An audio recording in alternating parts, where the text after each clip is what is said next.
स्वस्थ रहोगे। लेकिन मन कहता है लौकी कोई खाने की चीज है?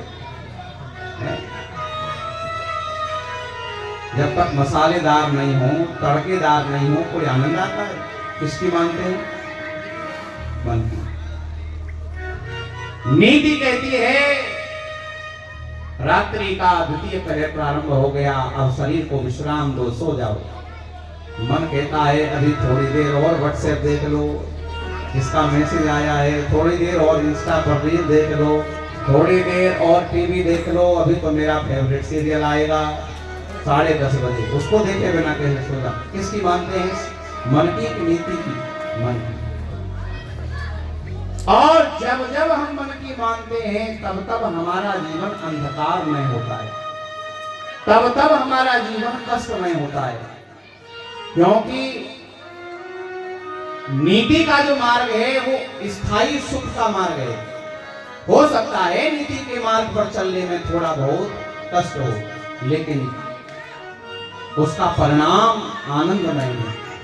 लेकिन जो मन का मार्ग है ना, वो चलते समय बड़ा अनुकूल लगता है, लेकिन उसका परिणाम अंधकार है। सुनीति के जो पुत्र हैं उनका नाम है ध्रुव, और ध्रुव कहते हैं स्थायी को,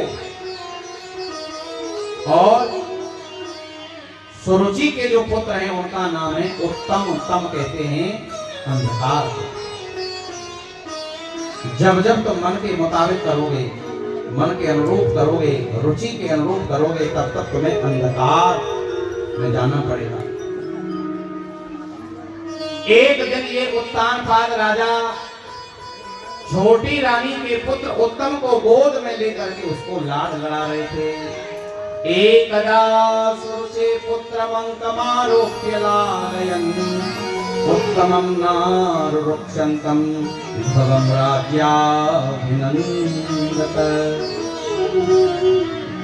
उसी समय ध्रुवजी भी राजमहल की ओर गए तो उन्होंने क्या देखा? पिताजी सिंहासन पर बैठे हैं और उनकी गोद में सौतेली माँ का पुत्र उत्तम बैठा है और पिताजी उसको लाड कर रहे हैं। छोटा सा ध्रुव है, 5 वर्ष की अवस्था है। ध्रुव को भी लगा कि मैं भी पिताजी की गोद में चढ़ जाऊं, तो जैसे उत्तम को पिताजी लाड कर रहे हैं ऐसी मुझे भी लाड करें। हर बालक की इच्छा होती है। जैसे ही ध्रुव सिंहासन की ओर बढ़ने लगे पिता की गोद में बैठने के लिए, पास में ही सौतेली मां सुरुचि खड़ी थी। उसने कहा खबरदार ध्रुव, जो आगे बढ़े तो। कहां जा रहे हो? मां, पिताजी की गोद में बैठने के लिए सिंहासन पर जा रहा हूं। क्या बड़ा शौक है सिंहासन पर बैठने का? तो कान खोल करके सुन ले, इस सिंहासन पर वही बैठ सकता है जिसने मेरी कोख से जन्म लिया है। माँ, ये मेरे भी तो पिता हैं। हाँ, क्या हो गया? तेरे पिता हैं तो मैं तो तेरी माँ नहीं हूं ना, तो मेरा पुत्र नहीं है ना। और सुन, ज्यादा ही शौक है तुझे सिंहासन पर बैठने का, तो जा नारायण भगवान की उपासना कर, और जब वो प्रसन्न हो जाएं तो उनसे वरदान मांगना कि अगले जन्म में तू मेरी कोख से उत्पन्न हो। जब तू मेरी कोख से पैदा होगा तब तुझे सिंहासन पर बैठने का अधिकार मिलेगा। कैसी अभागी है ये सुरुचि, अपनी कोख को कितना धन्य समझ रही है। कह रही है तू भगवान की उपासना कर, तुझे मेरी कोख मिलेगी। अरे भगवान की उपासना किसी की कोख को प्राप्त करने के लिए नहीं, भगवान की उपासना तो गर्भवास को नष्ट करने के लिए की जाती है। 5 साल के ध्रुव हैं, क्षत्रिय कुमार हैं। जब पिता ने ऐसे व्यंग वचन कहे तो ध्रुव का हृदय छलनी हो गया। जैसे किसी सपोले में डंडा मार दिया जाए तो वो सपोला फुफकारता हुआ बढ़ता है, उसी प्रकार होठ फड़कने लगे। ध्रुव जी के नेत्रों में लाल लाल डोरे आ गए, भौएं फड़कने लगी और रोते हुए अपनी माँ के पास आए। माँ ने ध्रुव को रोते हुए देखा, कहा बेटा क्यों रो रहे हो? कुछ कहा नहीं। माँ ने इतने उत्तम संस्कार दिए हैं कि बेटा किसी बड़े की शिकायत मत करना। साथी बालकों ने बताया, मैया ये पिताजी के गोद में चढ़ने के लिए जा रहा था, सिंहासन की ओर बढ़ा तो छोटी माँ ने इसको डांट दिया है। और जब सुरुचि को पता चला कि छोटी माँ ने डांट दिया है, तो ध्रुव को हृदय से लगाकर के कहा, बेटा ध्रुव, मां मंगलम तात परे सुमंस्था भुंक्ते जनो यत् पर दुःखदस्त। तो किसी के लिए अमंगल मत सोचना बेटा, जो दूसरे को दुख देता है ना, उसका असर उसे स्वयं भोगना पड़ता है। तो छोटी माँ के लिए कुछ गलत मत सोचना। कितनी उत्तम विचार है सुनी जी के। आप सोचिए उस जगह पे आप होते तो क्या करते? आजकल की कोई माता होती तो क्या करती? बोले एक घंटा तू ले, एक मैं ले रही हूँ। हिम्मत कैसे हो गई उसकी? मेरा भी तो बराबर का अधिकार है, यही कहती कि नहीं, मैं उनकी बड़ी रानी हूं, मेरा पहले अधिकार है। लेकिन सुनीति ने कहा, ध्रुव, छोटी मैया ने सही बात कही है। छोटी मैया ने तुझसे कहा है कि तू नारायण भगवान की उपासना कर, लेकिन उसने उद्देश्य बहुत छोटा बता दिया है। बेटा, तू नारायण भगवान की उपासना करेगा तो तुझे पिता की गोद प्राप्त नहीं होगी, तुझे परम पिता की गोद प्राप्त होगी। तू नारायण भगवान की उपासना करेगा तो तुझे ये तुच्छ राज्य सिंहासन क्या, तुझे ऐसा पद प्राप्त होगा जिस पद को आज तक तेरे कुल में किसी ने प्राप्त नहीं किया होगा। ध्रुव जी ने तो मैया के चरण पकड़ लिए, रोने लगे, कहा, माँ मुझे क्षमा कर दो। अरे तो क्षमा क्यों मांग रहा है? अरे मैया, जब छोटी माँ ने मुझे डांटा था तो मैं अपने आप को बड़ा अभागा समझ रहा था कि मैंने इस अभागन की कोख से जन्म ले लिया कि आज मैं इस सिंहासन पर नहीं बैठ पा रहा हूँ। लेकिन माँ, मैं गलत था। मैं संसार का सबसे सौभाग्यशाली बालक हूँ जो मुझे तेरी जैसी माँ ने जन्म दिया।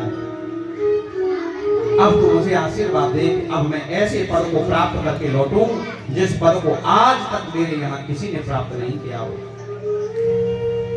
मैया के चरण छुए और महाराज 5 वर्ष के ध्रुव जी आज घर छोड़ करके भगवत प्राप्ति के लिए निकल गए। और मन में यही अभिलाषा है कि अवश्य भगवान को प्राप्त करके लौटूंगा।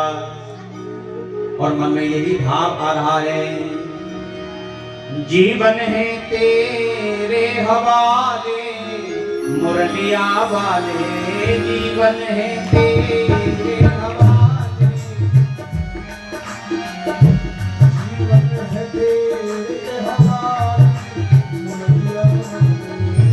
जीवन है तेरे हवाले मुरलिया वाले, जीवन है तेरे हवाले मुरलिया वाले, जीवन है तेरे हवाले मुरलिया वाले।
भक्तवत्सल भगवान की जय हो।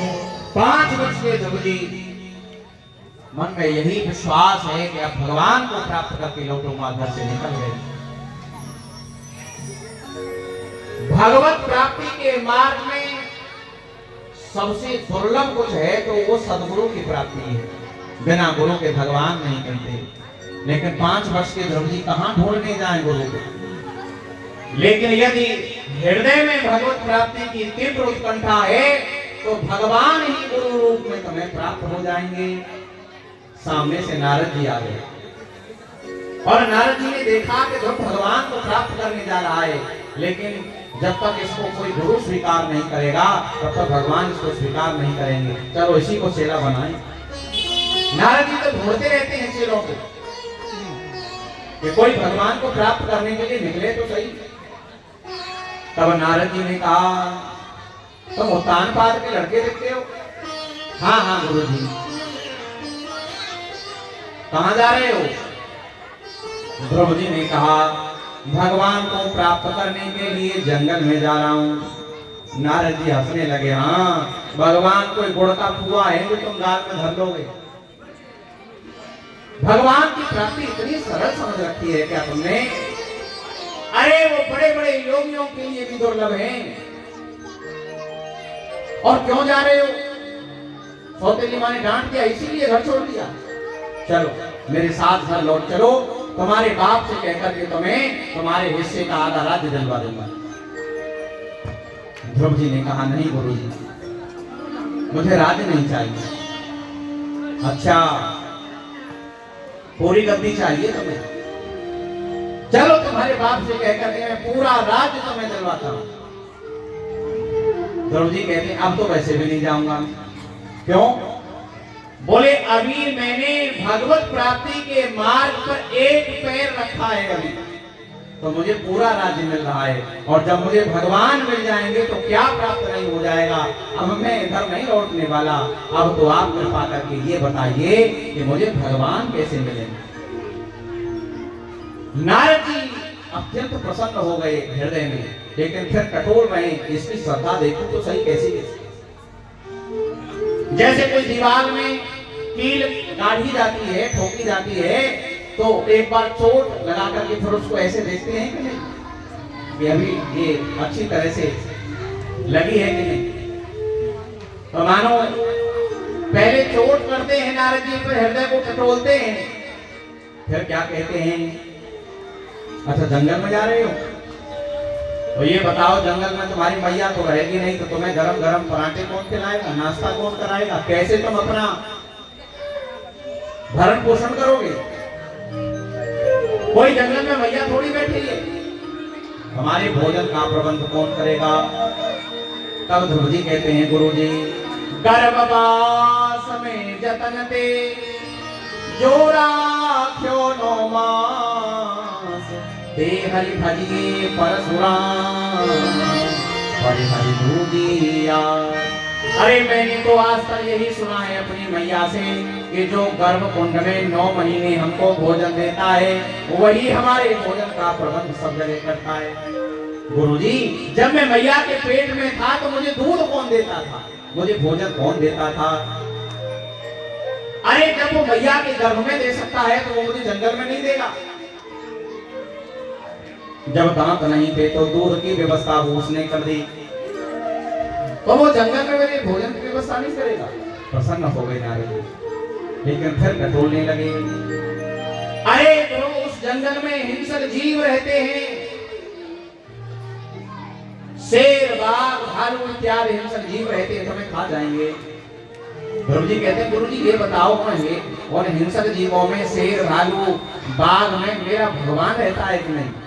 हाँ हाँ वो तो रहते हैं, वो तो सब जगह रहते हैं। बोले जब सब जगह मेरे भगवान हैं तो मेरे भगवान मेरा अमंगल क्यों करेंगे, वही मेरी रक्षा करेंगे।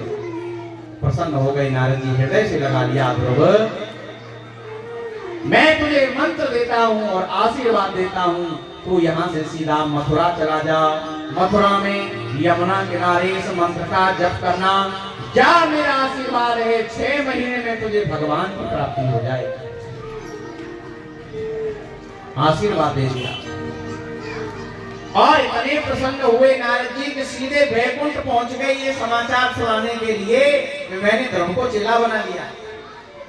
नारद जी को देख करके भगवान विष्णु देखने लगे, अरे नारद जी आप तो बड़े प्रसन्न दिख रहे हो, क्या बात है?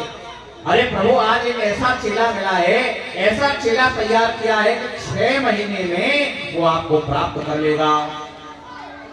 भगवान बोले ऐसा कौन सा चेला है, उसका नाम क्या है?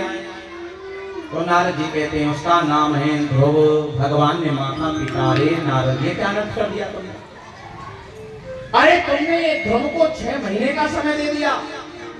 अरे ध्रुव तो जिस क्षण घर से निकला था उसकी त्वरा उत्कंठा देख करके मेरे हृदय में तो आ रहा था, अभी दौड़ करके जाऊं और ध्रुव को हृदय से लगा करके इसका मुख चूम लूं।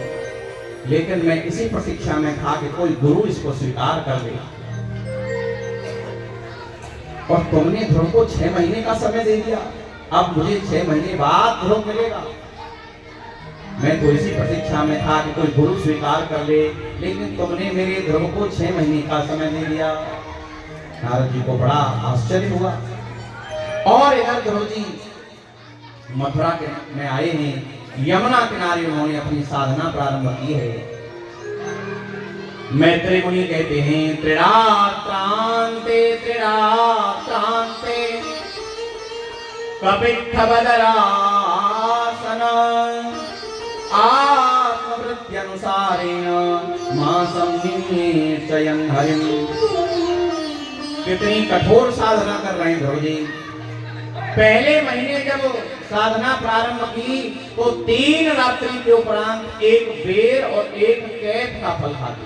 केवल 3 दिन के बाद एक बेर और एक कैथ। बेर और कैथ कोई स्वादिष्ट फल नहीं है। कैथ तो आप जानते हैं खट्टा होता है, ऐसे बेर भी कोई ऐसा फल नहीं है कि उससे पेट भर जाए। 3 दिन के बाद एक बेर और एक कैथ खाते। दूसरा महीना जब प्रारंभ हुआ तो वो फल खाना भी छोड़ दिया। 6 दिन के उपरांत सूखे पत्तों को चबा लेते और साधना में घुस जाते। तीसरा महीना जब प्रारंभ हुआ तो सूखी पत्तियां खाना भी छोड़ दिया। 9 दिन के उपरांत केवल एक बार जमुना जल का पान कर लेते और उस मंत्र का जप करते। चौथा महीना जब प्रारंभ हुआ तो जल पीना भी छोड़ दिया। 12 दिन के उपरांत केवल वायु भक्षण करके उस मंत्र का जप करने लगे। 5वां महीना जब प्रारंभ हुआ तो प्राणायाम के द्वारा अपनी प्राण वायु को कंठ में अवरुद्ध कर लिया, वायु लेना भी छोड़ दिया। अपनी प्राण वायु को कंठ में खींच करके हरि के चिंतन में ऐसे मग्न हुए ध्रुव जी के श्वास लेना भी भूल गए। एक अंगूठे पर खड़े होकर के तपस्या कर रहे हैं। जैसे एक अंगूठे पर खड़े हुए एक धरती ऐसे डोल गई जैसे किसी नाव में कोई मतवाला हाथी चढ़ जाए। और जब ध्रुव जी ने अपने श्वास को रोका तो ध्रुव जी के हृदय में विराजमान भगवान की प्राण वायु भी अवरुद्ध हो गई, क्योंकि भगवान से एकाकार हो गया है। और जब भगवान की प्राण वायु अवरुद्ध हुई तो भगवान के रोम रोम प्रतिला गए कोटि कोटि ब्रह्मांड। अनंत ब्रह्मांडों में जितने जीव हैं उन सब की प्राण वायु अवरुद्ध हो गई, सब छटपटाने लगे। सब दौड़े दौड़े भगवान के पास आए। भगवान ने कहा मेरे भक्त ध्रुव से मेरा एकाकार हो गया है, उसने अपनी प्राण वायु को अवरुद्ध कर लिया है, इसी कारण से आप लोगों की प्राण वायु अवरुद्ध हो गई है। तुम चिंता मत करो, मैं शीघ्र ही ध्रुव को इस उग्र तप से विरत करूंगा। भागवत में ये नहीं लिखा है कि भगवान ध्रुव को दर्शन देने के लिए मथुरा आए हैं। भागवत में लिखा है भगवान ध्रुव का दर्शन करने के लिए मथुरा की ओर चले हैं। और यमुना किनारे पर ध्रुव एक अंगूठे के बल पर खड़े होकर के हाथ जोड़ करके हृदय में भगवान की भुवन मोहिनी झांकी का दर्शन कर रहे हैं और मन से भगवान के मंत्र का जप कर रहे हैं। भगवान यमुना किनारे प्रकट हो गए। नेत्र बंद किए हैं ध्रुव जी। भगवान कहते हैं बेटा ध्रुव देख मैं आ गया। लेकिन ध्रुव जी तो नेत्र बंद करके उनके हृदय में जो भगवान का स्वरूप प्रकट हो रहा है उसी में निमग्न हो रहे हैं। भगवान कहते हैं ध्रुव आंखें खोल, देख मैं आ गया। बेटा ध्रुव आंखें खोल, मैं आ गया। ध्रुव जी नेत्र नहीं खोल रहे। तब भगवान ने क्या किया, उनके हृदय में जो स्वरूप था उस स्वरूप का दर्शन कर लिया, उस स्वरूप को अंतर्धान कर लिया। और जैसे ही स्वरूप का अंतर्धान किया तुरंत छटपटा करके ध्रुव जी नेत्र खोले तो क्या देखा, जो झांकी उनके हृदय में थी वही झांकी साकार रूप से उनके नेत्रों के सामने खड़ी है। बोलिए भक्तवत्सल भगवान की। शरशरपात होने लगा, हाथ जोड़ करके खड़े हैं और सोचते हैं कि यदि मैं भी पढ़ा लिखा होता तो भगवान की स्तुति करता। 5 वर्ष के हैं, विद्यालय तो गए। भगवान समझ गए ये ध्रुव मेरी स्तुति करना चाहता है। तब भगवान ने अपने ज्ञान में संघ को लिया और ध्रुव के गाल पर जैसे स्पर्श किया तुरंत ध्रुव जी के हृदय में चारों वेद 6 शास्त्र प्रकट हो गए। और ध्रुव जी ने भगवान की बहुत सुंदर स्तुति की है। ध्रुव जी कह रहे हैं, ये प्रभु योऽन्तः प्रविश्य मम वाचमिमां प्रसुप्तां संजीवयत्य किल शक्तिधरस्वधाम्ना अन्या सहस्रचरणश्रवणत्वगादि प्राणान् नमो भगवते पुरुषाय तुभ्यम्। हे प्रभु आपने मेरे अंतःकरण में प्रविष्ट होकर के मेरी मरी हुई वाणी को जागृत कर दिया। आपने मेरी मरी हुई इंद्रियों को जागृत कर दिया है। और वास्तव में ये इंद्रियां तब तक मरी हुई हैं जिनके द्वारा भगवान का अर्चन नहीं होता है। यदि हाथ के द्वारा भगवान की सेवा नहीं हो रही है तो ये हाथ मरे हुए के समान है। कान से भगवान की कथा नहीं सुनी जा रही है तो ये कान मरे हुए कानों के समान है। नेत्रों से भगवान का दर्शन नहीं हो रहा तो ये नेत्र मरे हुए के समान है। बहुत सुंदर स्तुति की है ध्रुव जी ने। अभी समय नहीं है सारी स्तुति को पढ़ने का। भगवान प्रसन्न हो गए। ध्रुव जी कहते हैं प्रभु मुझे अपने भक्तों का संग प्रदान करिए। भगवान ने कहा ध्रुव मैं जानता हूं तुमने मेरी क्यों तपस्या की है। तुम 36,000 वर्षों तक दिव्य राज का उपभोग करो और उसके बाद मैंने तुम्हारे लिए एक विशेष लोक की स्थापना की है जिसको ध्रुव लोक कहते हैं। उसके बाद तुम ध्रुव लोक में निवास करोगे। आज भी उत्तर दिशा में ध्रुव लोक चमकता है, ध्रुव तारे के दर्शन होते हैं। भगवान ने ये लोक ध्रुव के लिए ही बनाया है। ध्रुव जी तपस्या पूर्ण करके भगवान का साक्षात्कार करके अपने नगर में लौटे हैं। उत्तानपाद राजा को जब ये पता चला कि मेरा पुत्र भगवत प्राप्ति करके लौट रहा है, उत्तानपाद राजा ने और छोटी रानी ने, छोटी माँ ने आज ध्रुव जी का स्वागत किया है। उसी माँ से पहले मिले हैं ध्रुव जी जिसने व्यंग कहे थे और उस माँ ने भी आज ध्रुव जी का स्वागत किया है। क्यों? जापे कृपा राम के होई पर कृपा करे सबको। आज भगवान की कृपा ध्रुव पर हो गई तो जिस सौतेली माँ ने व्यंग वचन कहे थे आज उसी सौतेली माँ ने स्वागत किया है। उत्तानपाद राजा ने ध्रुव को सिंहासन प्रदान किया और स्वयं वन को गए हैं अपना कल्याण करने के लिए। ध्रुव जी का विवाह प्रजापति सुकुमार की पुत्री भ्रमी से हुआ जिनके कल्प और वत्सर नाम के 2 पुत्र हुए। दूसरी पत्नी इनकी वायु की पुत्री इला थी जिससे उत्कल और एक और पुत्र उत्कल नाम के पुत्र और एक और कन्या का जन्म हुआ। इनके छोटे भाई उत्तम को यक्षों ने मार दिया था तो उन्होंने यक्षों के साथ युद्ध किया। अनेक यक्षों को उन्होंने मार दिया। मनु जी के कहने से उन्होंने फिर युद्ध को बंद किया। इन्हीं के वंश में आगे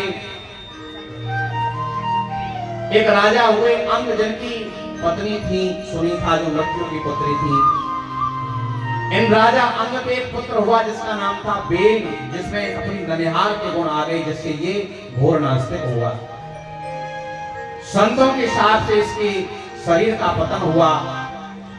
और इसके शरीर का जब मंथन हुआ तो उससे पृथु भगवान प्रकट हुए।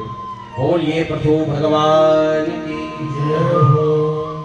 पृथ्वी का सर्वप्रथम संचालन इन्होंने किया, इसलिए ये धरा पृथ्वी कहलाई। पृथु द्वारा ही नगरों का, नगरीय व्यवस्था का विकास हुआ, इसलिए इस धरती को पृथ्वी कहा जाने लगा। पृथु द्वारा शासित होने के कारण ये पृथ्वी कहलाई। इसी क्रम में आगे पुरंजनोपाख्यान की कथा है, प्रचेताओं की कथा है। चतुर्थ स्कंध में मैत्रेय मुनि ने ये सारी कथाएं विदुर जी को सुनाई हैं। पंचम स्कंध में मनु जी के छोटे पुत्र प्रियव्रत का चरित्र वर्णन है। श्री सुखदेव जी कहते हैं, पंचम स्कंद में राजा परीक्षित मनु पुत्र प्रियव्रत का चरित्र है। परीक्षित ने सुखदेव जी से प्रश्न किया, प्रियव्रतो भागवत आत्मा राम कथम मुनि ग्रहे रमतयन्मूल कर्म बंध पराभव। महाराज प्रियव्रत तो बड़े भगवत भक्त और आत्माराम थे, फिर इन्होंने गृहस्थ में कैसे प्रवेश किया, ये कथा आप हमें सुनाइए। सुखदेव जी कहते हैं, प्रियव्रत को बचपन से ही नारद जी का सत्संग मिल गया था, इसलिए गृहस्थ में जाने की इनकी रुचि नहीं रही थी। ये सोचते थे कि गृहस्थ में जाकर के व्यक्ति जंजाल में फंस जाता है और फिर भगवान का भजन नहीं कर पाता। उस समय सृष्टि का आदि काल चल रहा था। ब्रह्मा जी को चिंता हुई कि ऐसे ही बालक बाबा जी बनते रहे तो सृष्टि कैसे बढ़ेगी। तो उन्होंने प्रियव्रत को समझाया, बेटा कोई भी आश्रम बंधनकारी नहीं है। तुम चाहे गृहस्थ में रहो या विरक्त बन करके रहो, बंधन गृहस्थ का नहीं है, बंधन मन का है। अरे गृहस्थ को तो समस्त आश्रमों में श्रेष्ठ बताया है, धन्यो गृहस्थ आश्रम। गृहस्थ से बड़ा आश्रम नहीं है कोई। शास्त्र में गृहस्थ के जो नियम बताए, उन नियमों का पालन करते हुए कोई गृहस्थ का धर्म व्यतीत करे तो उससे बड़ा महात्मा नहीं है। इतने झंझट झंझावातों के बाद भी यदि कोई गृहस्थ में रहकर के भगवान का थोड़ा भी भजन करता है तो भगवान उससे प्रसन्न हो जाते हैं। प्रियव्रत को समझाया, बेटा कोई भी आश्रम बंधनकारी नहीं है, तुम गृहस्थ में प्रवेश करो। प्रियव्रत जी ऐसे थे, वो सोचते थे कि ये रात में लोग सो जाते हैं, अंधेरा हो जाता है तो सो जाते हैं लोग, भजन नहीं करते हैं, तो ऐसा करूं मैं रात ही नहीं होने दूं। इन्होंने एक ऐसा दिव्य रथ बनाया जो इतना प्रकाशवान था, जहां रात होती उस रथ को लेकर के पहुंच जाते, उजाला हो जाता। लोग बड़े परेशान होने लगे। इनसे कहा कि भैया ये रात और दिन भगवान ने बनाए हैं, इसमें तुम हस्तक्षेप मत करो। तुम ये क्यों नहीं सोचते हो कि रात में सोकर के व्यक्ति पुनः जब सवेरे जगता है तो नई ऊर्जा के साथ भगवान का भजन करता है। भगवान ने तो रात बनाई है, और भगवान जो कुछ बनाते हैं ना वो सब मंगलकारी है। भगवान की प्रत्येक क्रिया मंगलकारी है, हमारी समझ में नहीं आती वो बात अलग है। इनको समझाया, इनका विवाह विश्वकर्मा की पुत्री बृहस्पति से हुआ, और जिससे इनके आग्नित्र इत्यादि 10 पुत्र हुए। आग्नित्र का विवाह, जिनके जो ज्येष्ठ पुत्र हैं उनका विवाह पूर्वचित्ती अप्सरा से हुआ, जो ब्रह्मा जी की सभा की गायिका थी। आग्नित्र के पूर्वचित्ती अप्सरा से 9 पुत्र उत्पन्न हुए।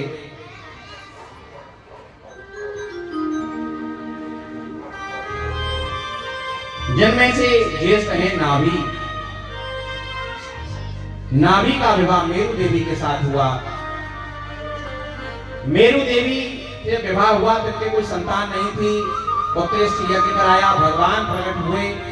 भगवान से इन्होंने कहा कि हमें आपके समान पुत्र चाहिए। भगवान बोले मेरे समान तो केवल मैं ही हूं, कोई और नहीं है। तो मैं स्वयं तुम्हारे यहाँ पुत्र रूप से उत्पन्न होगा। नाभि के यहाँ भगवान ऋषभ देव के रूप में प्रकट हुए। बोलिए ऋषभ देव भगवान की जय हो। ऋषभ देव का विवाह इंद्र की पुत्री जयंती से हुआ, जिससे इनके 100 पुत्र हुए, जिनमें ज्येष्ठ पुत्र हैं भरत। हमारे इतिहास में 3 भरतों का उल्लेख मिलता है। एक ऋषभदेव नंदन भरत, एक दुष्यंत नंदन भरत और एक केकई नंदन भरत। ये तीनों इतने प्रभावशाली हुए हैं कि इन्हीं के नाम पर हमारे देश का नाम भारत पड़ा। ये जो ऋषभदेव नंदन भरत हैं, बड़े पराक्रमी थे। इनके 100 पुत्र हुए हैं। ऋषभदेव जी के जन्म ज्येष्ठ पुत्र हैं भरत। 9 पुत्र जो हैं वो नव योगेश्वर कहलाए, जिनका उल्लेख एकादश स्कंद में मिलता है। और 81 पुत्र अपने कर्म से ब्राह्मण हो गए। जब तक ऋषभदेव जी गृहस्थ में रहे, तब तक उन्होंने गृहस्थ के सारे नियमों का पालन किया और अपने ज्येष्ठ पुत्र भरत को राज्य देकर के ये अवधूत अवस्था को प्राप्त हो गए। एक बार घूमते हुए ये अपने पुत्रों के पास आए और इन्होंने अपने पुत्रों को इकट्ठा किया और उनको बहुत सुंदर उपदेश दिया। ये अपने पुत्रों से कहते हैं, नायम देहो देह भाजाम निरोगे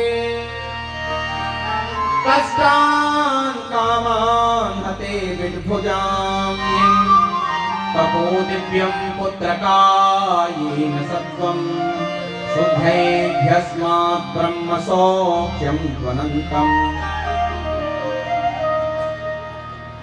इन्होंने अपने पुत्रों को उपदेश दिया कि नायम देहो देह भाजाम निरोगे। अरे मेरे प्यारे पुत्रों, ये मानव का शरीर तुम्हें जो मिला है, ये केवल खाने पीने के लिए नहीं मिला। ये खाने पीने के लिए, कुटुंब पोषण के लिए, अर्थोपार्जन के लिए नहीं मिला। ये शरीर तुम्हें ब्रह्म सुख का आस्वादन करने के लिए मिला है। यदि ये खाने पीने के लिए मिलता तो फिर मनुष्य शरीर देने की आवश्यकता नहीं थी, फिर तो पशु पक्षी हमसे श्रेष्ठ हैं। अच्छा एक बात बताइए, हम में और पशु पक्षियों में क्या भेद है? हम भी भोजन करते हैं, वो भी भोजन करते हैं। हमको अपना भोजन करने से जो सुख मिलता है, वही पशु पक्षियों को अपना भोजन करने से मिलता है। हमको जो सुख पिज्जा खाने से मिलता है, वही गधे को घास खाने से मिलता है। कोई अंतर थोड़ा ही है। अरे खाने में भी पशु मर्यादित है। पशु वही खाएगा जो उसके भोजन को निर्धारित प्रकृति ने किया है। गधे को रसगुल्ले खिला करके देखो, खाएगा नहीं, क्योंकि वो जानता है ये मेरा भोजन नहीं है। लेकिन मनुष्य को आप कुछ भी खिला दो, वो सब खा लेता है। खाने पीने में भी हम पशु पक्षियों से गए गुजरे हैं। किसी चीज में मनुष्य पशुओं से श्रेष्ठ नहीं है। देखो, यदि पशु पक्षियों से हम श्रेष्ठ होते तो मनुष्य को जब कोई श्रेष्ठ गुण मनुष्य में दिखता है तो उसकी उपमा पशु पक्षियों से दी जाती है। दी जाती है कि नहीं? किसी की चाल बहुत सुंदर हो तो क्या कहते हैं, क्या हाथी जैसी मदमस्त चाल है। इसका मतलब है कि मनुष्य की चाल से हाथी की चाल श्रेष्ठ होती है। यही तो है मतलब। तो हाथी तो पशु है। अच्छा, किसी के नेत्र बहुत सुंदर हो तो क्या कहते हैं? कैसे हिरण कैसे नेत्र हैं। इसका मतलब है हिरण के नेत्र मनुष्य के नेत्रों से श्रेष्ठ होते हैं। अच्छा, किसी का कंठ बहुत अच्छा हो तो क्या कहते हैं लोग? क्या कोयल जैसा कंठ है। इसका मतलब है कोयल का कंठ मनुष्य के कंठ से श्रेष्ठ है। माने हमें उपमा दी जा रही है पशुओं की, जिसकी उपमा दी जाती है वो श्रेष्ठ होता है।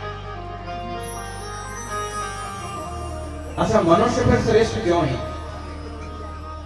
केवल एक कार्य के कारण मनुष्य श्रेष्ठ है, क्योंकि मनुष्य शरीर से तुम साधन कर सकते हो, भजन कर सकते हो, पशु शरीर से भजन नहीं बन पाता। अब एक बात बताओ, यहाँ सदर में कथा चल रही है और ये कथा की आवाज लाउड स्पीकर के माध्यम से दूर दूर तक जा रही है। कहीं दूर बंधी हो कोई भैंस, किसी की भैंस बंधी हो और वो मन में सोचे कि मैं सदर में जाकर के कथा सुन लूं, सुन सकती है? नहीं सुन सकती। ऊंटे से बंधी है, तड़फेगी, कैसे जाकर के भागवत को दर्शन कर। लेकिन मनुष्य कोई चाहे तो आ सकता है कि नहीं? मनुष्य को आ सकता है, इसीलिए तो मनुष्य श्रेष्ठ है। ऋषभ देव जी यही कह रहे हैं, ये देव दुर्लभ मनुष्य शरीर तुम्हें मिला है तो इसको केवल खाने पीने और मौज मस्ती में मत निकाल दो। नायम देहो देह भाजाम लोगे कष्टान कामान हते भुजांगे। यदि तुम इस मनुष्य शरीर को ऐसे खपा रहे हो तो तुमसे बड़ा आत्मघाती कोई नहीं है, केवल खाने पीने में निकाल दो। ये मनुष्य शरीर का उद्देश्य है ब्रह्म सौख्यम त्वनंतम, ब्रह्म सुख का स्वादन ही, भगवत अनुभव ही इस मनुष्य जन्म का उद्देश्य है। इसी जन्म में भगवत अनुभव होना चाहिए। और क्या कह रहे हैं? महत् सेवां द्वार माहुर विमुक्ते स्तमो द्वार योषितां संग संगम महान्तस्ते समचित्ता प्रशांता विमन्यवः सुहृदः साधवो। महापुरुषों का संग मोक्ष का द्वार है और कामी व्यक्तियों का संग नरक का द्वार है, इसलिए महापुरुषों का संग करो। बहुत सुंदर बात कह रहे हैं आगे, गुरु न सस्यात् स्वजनो न सस्यात् पिता न सस्यात् जननी न सास्यात् दैवं न तस्यात् न पतिस्य सस्यात् न मोचयेद्य समुपेत मृत्युम्। क्या कह रहे हैं? गुरु न सस्यात्, वो गुरु गुरु नहीं, वो भाई भाई नहीं, वो पिता पिता नहीं, वो माँ माँ नहीं, वो देवता देवता नहीं, वो पति पति नहीं, जो भगवान से मिलने में सहायक नहीं हो, जो मृत्यु पास से छुड़ाने में हमारा सहायक नहीं हो, वो गुरु गुरु नहीं है। सबसे पहले गुरु के लिए कहा, गुरु कौन होता है? गुरु वो होता है जो हमें भगवान से जोड़ दे। गुरु वो होता है जो हमें संसार से हमारी आसक्ति को तोड़ करके भगवान में हमारी आसक्ति लगा दे, जो हमें अंधकार से प्रकाश की ओर ले जाए, जो भोगों से भगवान की ओर ले जाए, जो वासना से उपासना की ओर ले जाए, जो कुमार से सुमार की ओर ले जाए, वो गुरु है। और यदि गुरु ये काम नहीं करता है तो ऐसे गुरु का त्याग कर देना चाहिए। गुरु न सस्यात् और स्वजनो न सस्यात्, भाई भाई नहीं है, जो भाई भगवान से मिलने में हमारा सहायक नहीं है। यदि भगवान से मिलने में कोई भाई विरोध करता है तो उस भाई का त्याग कर देना चाहिए। पिता न सस्यात्, उस पिता का भी त्याग कर देना चाहिए जो मृत्यु पास से छुड़ाने में हमारा सहायक नहीं हो।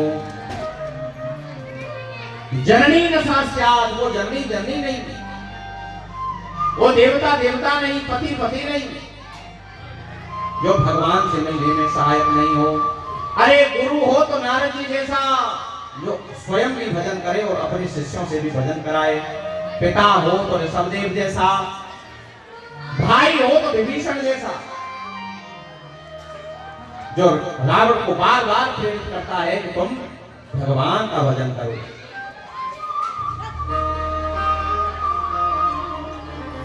पिता हो तो ऋषभदेव जैसा, पति हो तो कर्दम जैसा, माँ हो तो सुमित्रा मैया जैसी, सुनीति मैया जैसी, मदालसा मैया जैसी, देवता हो तो शंकर जी जैसा।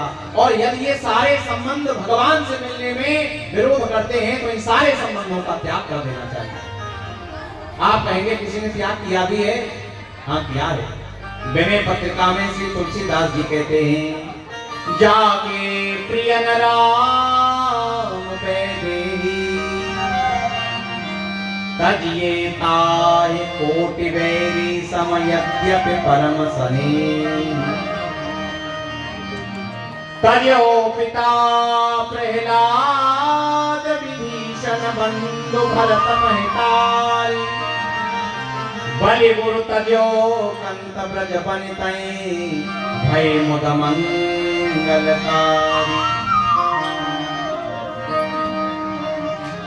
राम जानकी जिसको प्रिय नहीं है वो कितना भी प्रेमी हमारा संबंधी क्यों न हो उसका त्याग कर देना चाहिए। कैसे? तजो पिता प्रहलाद, जैसे प्रहलाद ने अपने पिता हिरण्यकश्यप का त्याग कर दिया था। विभीषण बंधु, जैसे विभीषण ने अपने भाई रावण का परित्याग कर दिया था।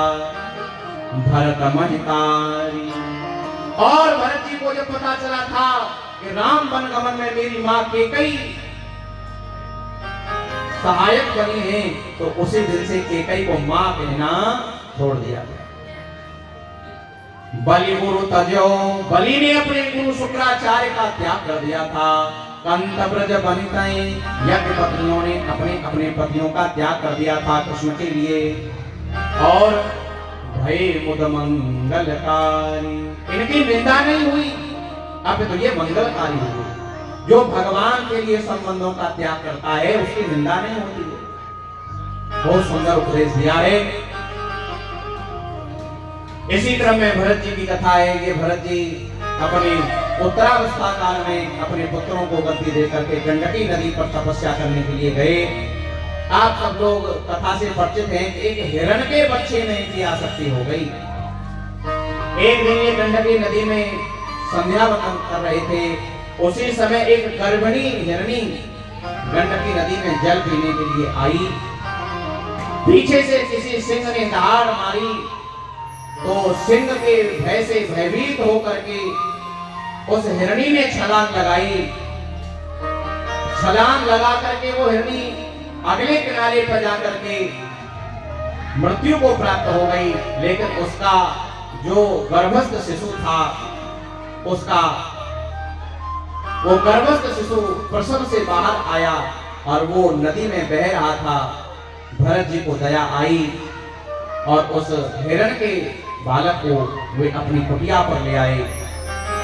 दयावश उस हिरण का पालन पोषण करने लगे और धीरे धीरे जब पालन पोषण करने लगे, भगवत इच्छा ऐसी हुई कि उस हिरण के बच्चे में इनका मन फंस गया। अब तो भजन नहीं हो, पूरे दिन उस हिरण के बच्चे का ही पालन पोषण करें, उसको घास खिलाएं, कभी दूध की व्यवस्था करें। और जब वो हिरण का बच्चा थोड़ा बड़ा हुआ तो एक दिन हिरणों का झुंड आया और उसके साथ मिलकर के चला गया। जब भरत जी की अंतिम अवस्था मृत्यु का समय आया तो इनको उस हिरण के बच्चे की याद आई। और नियम है कि अंते या मति सा गति, जैसा अंतिम समय में स्मृति होगी वही तुम्हारी गति होगी। हिरण के बच्चे की याद करते हुए शरीर छोड़ा तो अगला जन्म भरत जी को हिरण का मिला। लेकिन भक्ति का प्रभाव से इनकी स्मृति नष्ट नहीं हुई। हिरण का शरीर छूटा तो उससे अगला जन्म इन्हें आंगिरस गोत्रीय ब्राह्मण के यहाँ मिला।